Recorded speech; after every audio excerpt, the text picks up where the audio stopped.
It's the real news. I'm Aaron Mate. The Palestinian Authority has released a prominent human rights activist following a global outcry. Issa Amro was detained last week for criticizing a Palestinian Authority crackdown on journalists. After the PA raided and shut down a radio station, Amro urged it to respect free speech. His arrest drew international criticism that grew as Amro staged a hunger strike behind bars. The case is seen as part of a wider crackdown on Palestinian media and dissent inside the occupied territories. Ali Abunimah is co-founder of the electronic Intifada, and his latest book is The Battle for Justice in Palestine. Ali, welcome. Thank you, Aaron. Thanks for joining us. So you have a piece up on your website tracing this arrest in the context of what you call a wider crackdown on free speech inside the territories. Can you explain for us what happened here? Yeah, well, Issa Amro, as you said, is a well-known human rights defender in the occupied West Bank city of Hebron. He is a founder of a group called Youth Against Settlements. And the work they do is critically important because Hebron is ground zero for some of the most extreme and fanatical Israeli settlements placed in the middle of this Palestinian city of 100,000 by the Israeli government and protected by the Israeli army.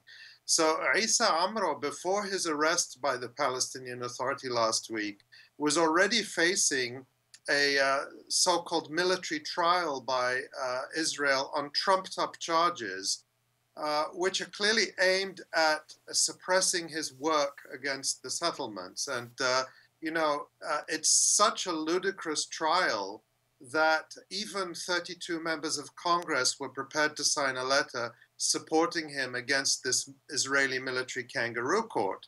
So as if that's not bad enough, last week, the preventive security of the Palestinian Authority arrested him after he made comments on Facebook criticizing their arrest of Ayman al-Qawasmi, who is the head of Minbar al-Hurriya, a radio station, a popular radio station in Hebron.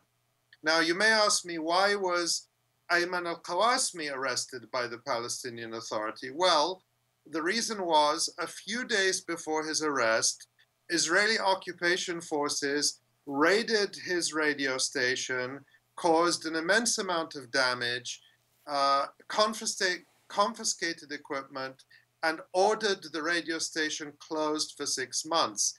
And Ayman al-Qawasmi expressed frustration that Israeli occupation forces were doing all this and the Palestinian Authority was doing nothing to defend Palestinians against these regular Israeli attacks. And so he got picked up by Palestinian Authority security as well. Now, al-Qawasmi, didn't he also call for Abbas to resign in that post that he released expressing his frustration?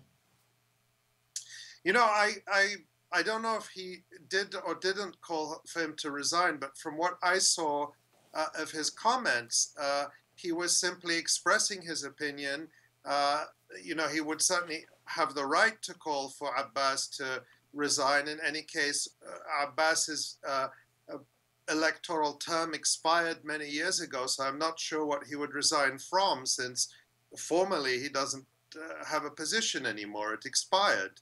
But his arrest, Ayman al-Qawasmi's arrest, was criticized by the Committee to Protect Journalists, as was the Israeli shutdown of his radio station. But note what's going on in both of these cases of Issa Amro and Ayman al-Qawasmi is that you have Israeli occupation forces and the Palestinian Authority working hand in glove. Israel and the Palestinian Authority are going after both of these individuals because of their work and because of their opinion. And this is part of a much wider and harsher crackdown by the Palestinian Authority. It's been going on for years, of course, but it has intensified in recent months.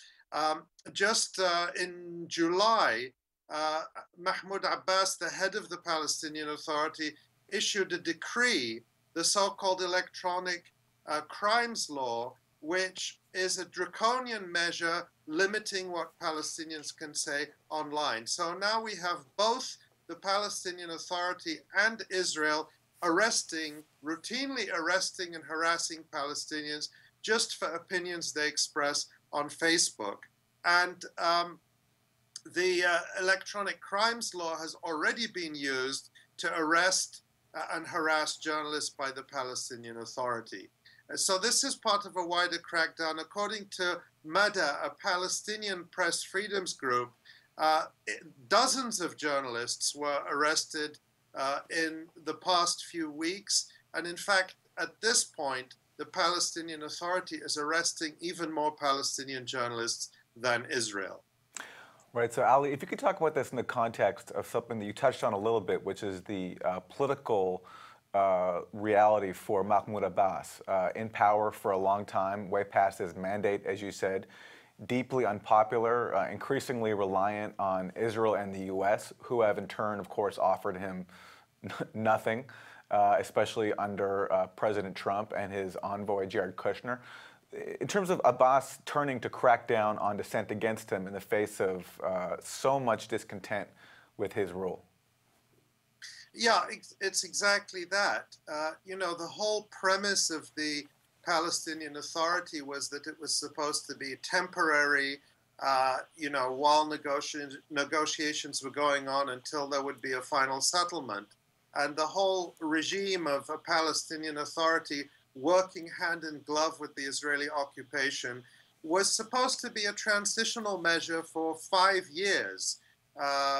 You know, those 5 years ended in the late 1990s, and we're now almost 25 years since the Oslo Accords between Israel and the PLO were signed. And what we have, in effect, is a permanent status of a non-independent Palestinian Authority that functions as the subcontractor of Israeli occupation.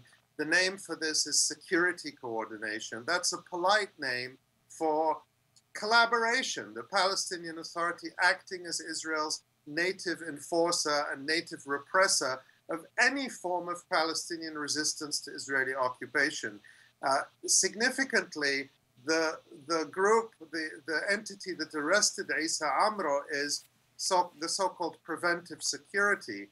This is an entity that works closely, and one of the many intelligence services that the Palestinian Authority has that works closely with the Israeli occupation. And one thing we know that human rights groups have documented in dozens of cases is that the Palestinian intelligence services work closely with Israel, and oftentimes Palestinians like Issa Amro will first be arrested and interrogated by the Palestinian Authority and then arrested by Israel. And some of those who've come out later have said that the Israeli interrogators actually had information that came to them from the Palestinian Authority.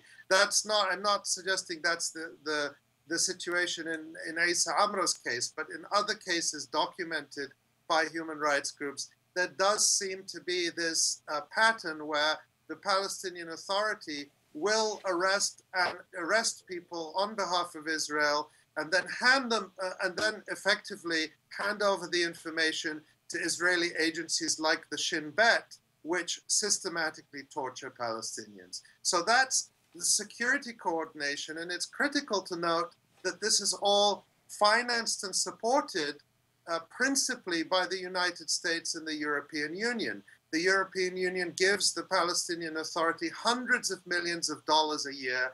This is marketed and advertised as support for the Palestinian people, but it really needs to be seen as a form of subsidy to ongoing Israeli occupation.